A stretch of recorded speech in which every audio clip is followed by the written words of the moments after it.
Et bonjour tout le monde, content de vous retrouver, nous sommes le mardi 23 janvier et ça y est, le Bitcoin, il a lâché le support, le support a cédé, c'est-à-dire que maintenant si on se met en daily, le niveau qu'on voulait voir tenir, il n'a pas tenu et puis évidemment, comme d'habitude, on casse ça avec une bougie assez importante, voilà c'était le support. Et hier on est venu clôturer carrément ici au 39 500.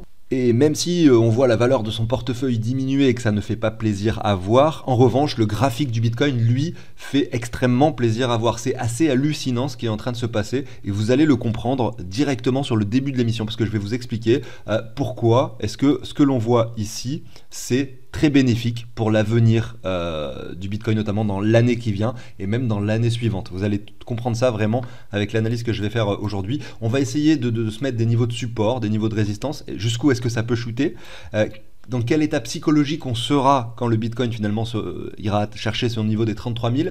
Est-ce qu'on peut avoir une mèche un peu plus basse vers les 28, voire même peut-être les 25 000 ou les 24 000 dollars pour venir liquider des gens simplement sur une sorte d'aller-retour très rapide et quel effet psychologique ça aura également sur nous, ce genre d'événement. Voilà, on va un peu parler de tout ça aujourd'hui et on va aussi également parler sur le plus court terme de la possibilité de construire un M.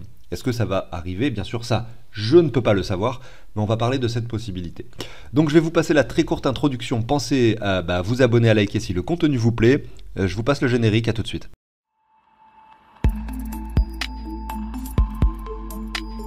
Alors juste, avant de commencer, je vous montre cet outil que j'ai créé sur lequel vous allez pouvoir mettre toutes vos cryptos. Par exemple, ici, regardez, si je mets Ether, je peux mettre Avax, je peux mettre Levichain, je peux mettre Engine. Vous voyez, je rajoute simplement à la main, j'écris un peu les noms. Et vous voyez que les prix s'affichent en dollars et en euros. Donc il y a un programme informatique que j'ai créé associé à ce document qui peut être le vôtre. Chacun a son document sur lequel vous mettez vos cryptos et vous avez du coup les prix qui s'actualisent chaque heure en temps réel. Et vous allez dire combien vous en avez ici sur Binance, sur Coinbase, MetaMask, BitGet, etc. sur les différentes plateformes que vous utilisez. Et ensuite, vous avez le tableau de bord où tout s'affiche. Vos cryptos, les valeurs actuelles, le pourcentage que vous possédez de chacune de ces cryptos par rapport à la valeur totale de votre portefeuille, votre répartition stablecoin crypto, votre répartition Bitcoin altcoin, etc., etc. Donc vraiment, c'est assez intéressant. Je vous invite... si vous voulez en savoir plus et que ça vous intéresse, allez simplement visionner la petite vidéo que je vous mets en haut à droite, ici, qui va vous permettre de comprendre mieux le fonctionnement de cet outil. Moi, je l'ai créé pour moi à la base et je l'utilise au quotidien. Et honnêtement, je ne peux plus m'en passer. Je ne saurais même pas comment faire sans cet outil. Il faut forcément qu'on ait quelque chose, un récap, pour savoir ce qu'on a, en quelle quantité, pour savoir quelle décision prendre, etc. sur le marché en fonction du Bitcoin, de son prix, de l'altcoin dominance, du prix de chaque crypto par rapport au Bitcoin, par rapport au dollar. Voilà, tout ça c'est des notions importantes. Donc vous avez la petite vidéo comme je disais et ensuite dans la description de toutes les vidéos que je produis sur la chaîne, vous avez le lien du site de CryptoOrganize et c'est ici que vous pouvez obtenir l'outil. Pour 3,50 € par mois ou bien 29 € par an ou bien 9 € par trimestre, voilà, ou bien 99 € pour l'outil, obtenir l'outil à vie.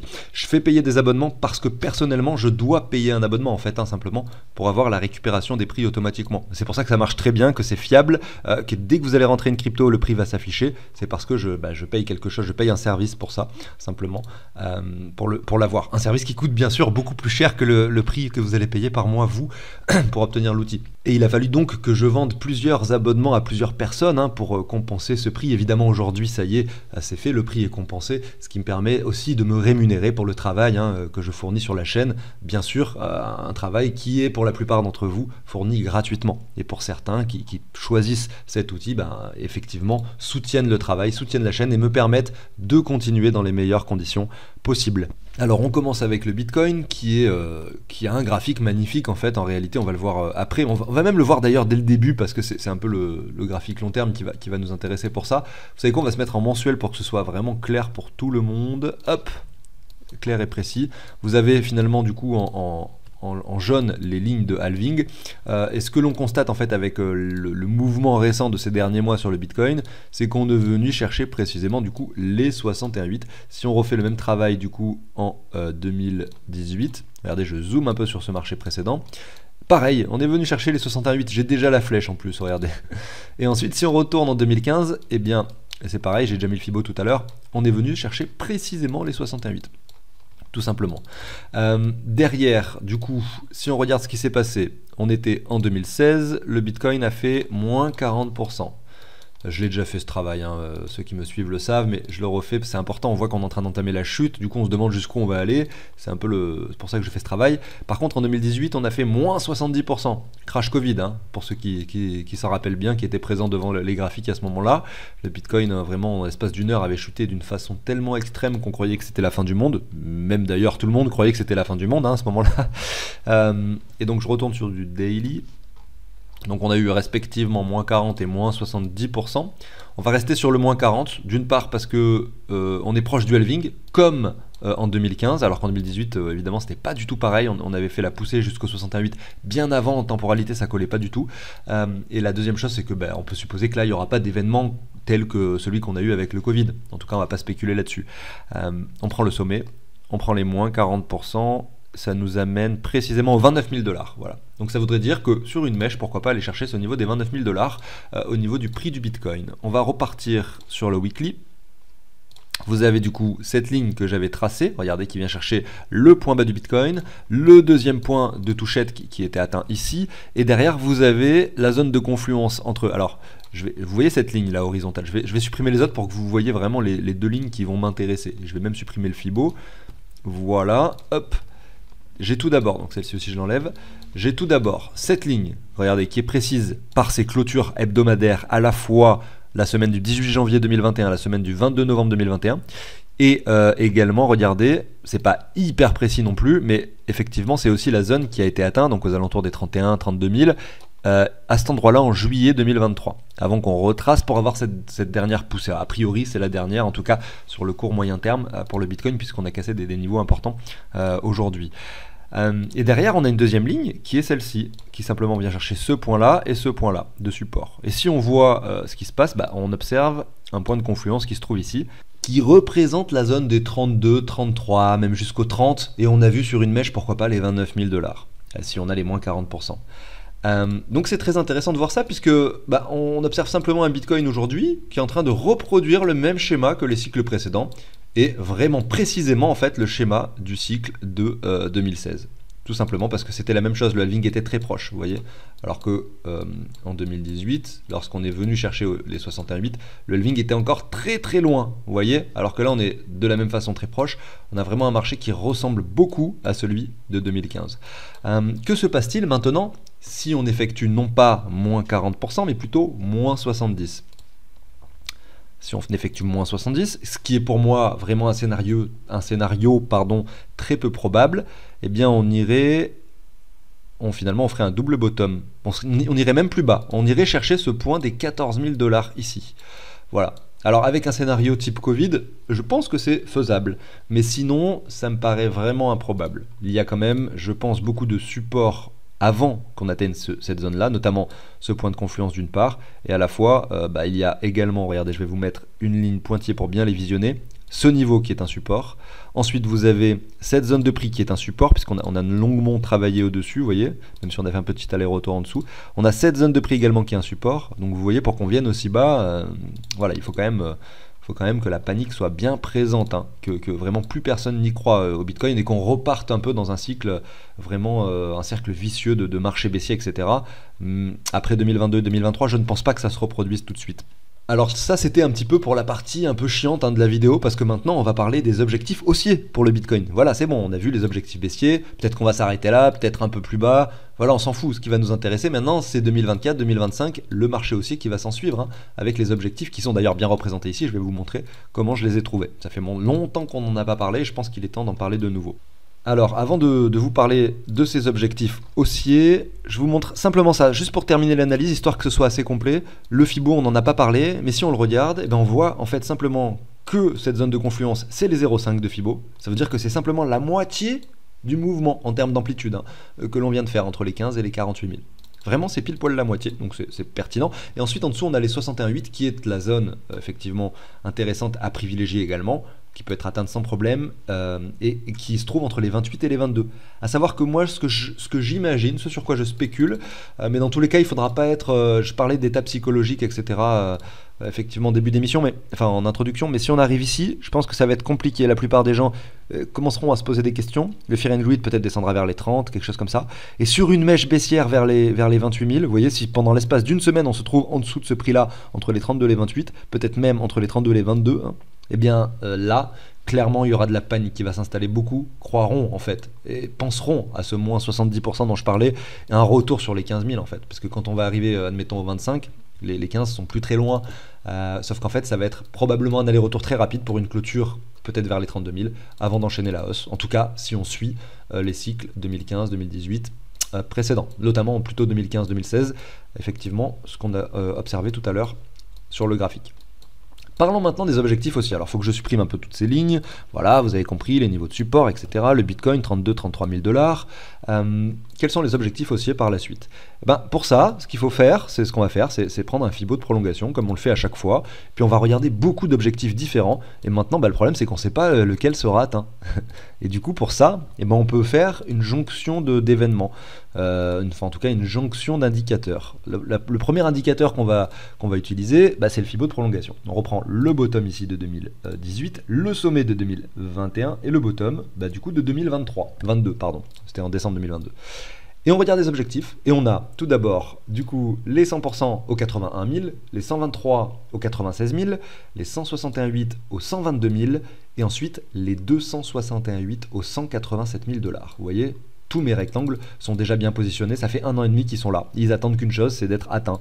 Et on sait que c'est pour 2024-2025, potentiellement, si on reproduit les cycles que l'on voit sur le Bitcoin depuis sa création, et qu'on voit que le Bitcoin, en fait, c'est ça qui est très intéressant, c'est que dans ce qui se passe actuellement avec cette chute qu'on est en train de vivre, on voit que le Bitcoin simplement reproduit un schéma qui est similaire au cycle précédent, qui est similaire en termes de temporalité par rapport finalement au marché baissier de 2016, et qui donc nous montre qu'en fait, potentiellement, ce scénario haussier pourrait se produire si on continue encore à produire ces schémas, qui se répètent, ces cycles qui se répètent. Voilà. Donc, comment revendre son Bitcoin quand ça va monter, si ça monte? Comment est-ce qu'on va revendre? À quel moment on va revendre? Est-ce qu'il faut revendre là aux 80 000, ou alors aux 95, ou alors là-haut aux 187? Pour répondre à cette question, je vais simplement vous parler de temporalité, parce que c'est ça qui va nous intéresser. On va prendre, alors il faudrait que je me mette en logarithmique pour que ce soit précis, mais c'est pas grave, on s'en fiche. Je vais prendre, regardez, alors là malheureusement on n'a pas d'historique avant, on va prendre ce halving là et ce sommet là, tout simplement. Ici, on voit il s'est écoulé 75 bars, 75 semaines. Je prends le cycle suivant 2021, le halving, hop, et le sommet. Le sommet, c'était 78 bars. Donc voilà, c'est quand même incroyable. Vous voyez qu'en termes de temporalité, entre 75 et 78 bars, on a un sommet. Alors, nous, on n'est pas des fous non plus, on va pas essayer de jouer à la semaine près, on va se baser sur 10 semaines. On va dire 65, allez, 65 c'est, hop, ici, et puis 60, et puis 75, voilà, on va rester sur une période de temps de 10 semaines, donc c'est 2 mois et demi. Là, on a 2 mois et demi, 2 mois, 2,5, voilà, tout à l'envers. On dirait que ça fait 2,50 m. Non, je voulais dire 2 mois et demi. On a une période de 2 mois et demi sur laquelle, il faut revendre. Maintenant, à quel prix? Ça, on s'en fiche, en fait. Si le Bitcoin est ici, ça sera là. Si le Bitcoin est ici, ça sera là. Et s'il est là, ça sera ici.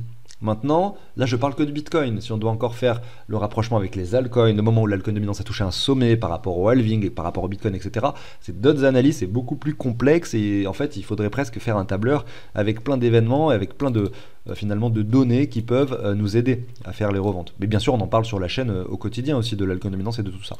Mais là, je suis basé sur le Bitcoin. Voilà. Donc ça, c'est les deux choses. On a à la fois des zones qui peuvent être pertinentes de revente. Par exemple, ce qui peut être cool de faire, par exemple, je vous donne une idée de stratégie. Ça serait de se dire, le Bitcoin, par exemple, vient dans cette zone, dans ce rectangle, aux alentours des 96 000 dollars, mais non pas à 65 semaines. Nous, on a dit qu'on commençait à revendre à 65, mais à 63. Bon, c'est pas grave, peut-être qu'on peut revendre à 63 plutôt que d'attendre les 65, vous voyez, parce qu'on est sur la zone, quand même, de résistance, vous voyez. C'est ça qui peut être intéressant de faire. Et pareil, si on dépasse la zone Mais en fait, l'idée c'est quand même de revendre soit dans la zone, soit avant. Mais après, c'est un peu risqué parce que vous pouvez vous prendre ça et puis en fait, ça remonte jamais derrière. C'est ça le principe d'un bear market. Vous voyez là, les bougies qui sont enchaînées très rapidement. Si vous ratez le coche, là, regardez à l'époque, hein, je zoome hein, ici, le Bitcoin est quand même passé de 69 000 $, en l'espace de 2 mois et demi, donc les 10 semaines de marge qu'on se prend, nous, là, eh bien, regardez, le Bitcoin est passé de 69 000 à 34. C'est pour ça qu'il faut vraiment prendre en compte les deux éléments, à savoir la temporalité et les rectangles ici verts que l'on a, nos niveaux de résistance. Alors pourquoi je vous parle de ces rectangles verts? Vous me dites, oui, mais ces rectangles, tu les trouves avec un Fibo, d'accord, mais est-ce que ça marche? Ben, je vous montre simplement ce graphique-là. On va reprendre un peu le cycle précédent. Voilà, je ne vais pas non plus perdre beaucoup de temps à faire ça. C'est simplement pour vous montrer un petit peu ce qui s'était passé ici. Les 61,8, c'était ici. Le Bitcoin avait résisté dans la zone. Ici, on s'est arrêté au 261,8. Alors, vous voyez que c'était les 54 000 et qu'en réalité, on est cherché les 69 000 un peu plus haut. Donc, c'était pas hyper précis, mais c'était une bonne indication. Parce que honnêtement, attendez, hop, je préfère avoir vendu, j'aurais préféré, parce que je dis j'aurais, parce que j'ai pas forcément fait les choses parfaitement à cette époque-là, j'aurais préféré avoir vendu ici, plutôt qu'avoir vendu là, lorsque ça retrace, et vous voyez que ça retourne sur le... Donc ça reste pertinent. Ça reste pertinent. Et là, ce rectangle-là, il avait été atteint trop tôt. Regardez, on était ici, par rapport au halving, à seulement 36 bars, alors que nous, on veut vendre plutôt sur les 70. Ici, ce rectangle-là, il a été atteint à 50 bars, c'était presque trop tôt. Donc derrière, il y a ça qui se passe, c'est dangereux, il ne faut pas revendre ici. Il faut attendre les 65 bars. Les 65 bars par rapport au halving, vous voyez que ça arrive ici, là-haut, sur le sommet aux 69 000.